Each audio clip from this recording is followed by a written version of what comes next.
ఇప్పుడు తెలంగాణ నజరంతా జూబ్లీహిల్స్ మీదనే 4 కోట్ల మంది ఎదురు చూస్తుంది ఈ 4 లక్షల మంది ఇచ్చే తీర్పు గురించే 3 పార్టీలకు ముఖ్యమైన ఎలక్షన్ రాష్ట్ర రాజకీయాలను మార్చే ఛాన్స్ ఉన్న ఎలక్షన్ అనబట్టిరి అందుకే నెల రోజుల కాంచెల్లి జోరు మీద నడిచింది ప్రచారం కూడా ఏ పార్టీ గెలవాలనో కడమోళ్ళు కోరుకున్నా వాళ్ళను గెలిపించే జిమ్మేదారి జూబ్లీహిల్స్ పబ్లిక్ మీదనే ఉన్నది మళ్ళా కానీ పట్నపోళ్ళ తరీకా ఏరే ఉంటదబ్బా అటు పార్టీల ప్రచారం గట్టిగానే నడిచింది ఇటు ఎలక్షన్ సంఘం బందోబస్తు ఏర్పాట్లు చేస్తుంది గాని నడమిట్ల మన ఓటర్ దేవుళ్ళే ఏం చేసేది తెలుస్తలేదు అవు మరి ఏలికి ఇంకు రుద్దుకున్నాడంటే సీదర పెడుతుంది పట్నపోళ్లకు ఎమ్మెల్సీ ఎంపీ కార్పొరేటర్ ఏ ఎలక్షన్ వచ్చినా సగం మంది సుతా పోలింగ్ సెంటర్ కాడికి రారు ఓటేసుడంటే ఆస్తులు రాసిచ్చినట్టు ఫీల్ అవుతారు ప్రతొక్కరు ఓటేయాలనే సర్కారోళ్ళు సెలవిచ్చినా మనోళ్ళు ఇంట్లోకెళ్ళి బయటికి రారు వచ్చిన వాళ్ళు ఇంకెటో పోతారు మాకేం సంబంధం అన్నట్టుగానే ప్రభుత్వం సెలవు దినముగా ప్రకటించింది.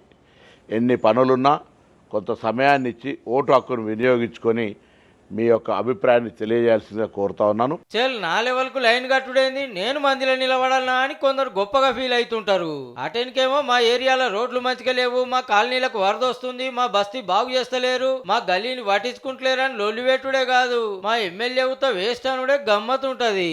మరి గసంటప్పుడు పనిచేసే లీడర్ కు ఫాయిదా చేసే పార్టీ కోటేస్తే కాదా? ప్రతి ఒక్కరు కూడా ఓటింగ్లో పాల్గొని ఓటింగ్ శాతం పెంచుకోవాల్సినటువంటి అవసరం ఉంది. మీరు ఎలాంటి మతానికి కానీ ఆ తర్వాత కులానికి కానీ ఆ తర్వాత డబ్బుకు కానీ దాసోహం కాకుండా జూబ్లీహిల్స్ లో 4 లక్షల మందికి ఓటు హక్కు ఉంది.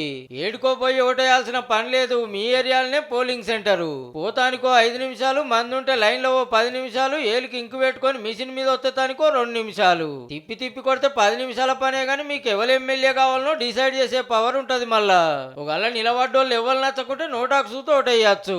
అన్ని ఏర్పాటు పగడబందీగా ఏర్పాటు చేయడం జరిగింది. మీ ద్వారా మళ్ళీ రిక్వెస్ట్ చేస్తున్నాను, ఎక్కువ సంఖ్యలో వచ్చి ఓటు చేయాలని కోరుకుంటున్నాను. పెద్ద చదువులు చదివిన వాళ్ళు, జాబులు చేస్తున్న వాళ్ళు, 4 ముచ్చట్లు ఎక్కువ తెలిసిన వాళ్ళు మీరే ఓటక్కు వాడుకోకుంటే ఏ పట్నపోళ్ళుతో వేస్ట్ ఉన్నారని పల్లెటూరు వాళ్ళు ఎడ్డిస్తారే అన్నలు. ఖచ్చితంగా 4 లక్షల మందిలో కనీసం 45% కూడా ఓటు బ్యాంక్ లేదు.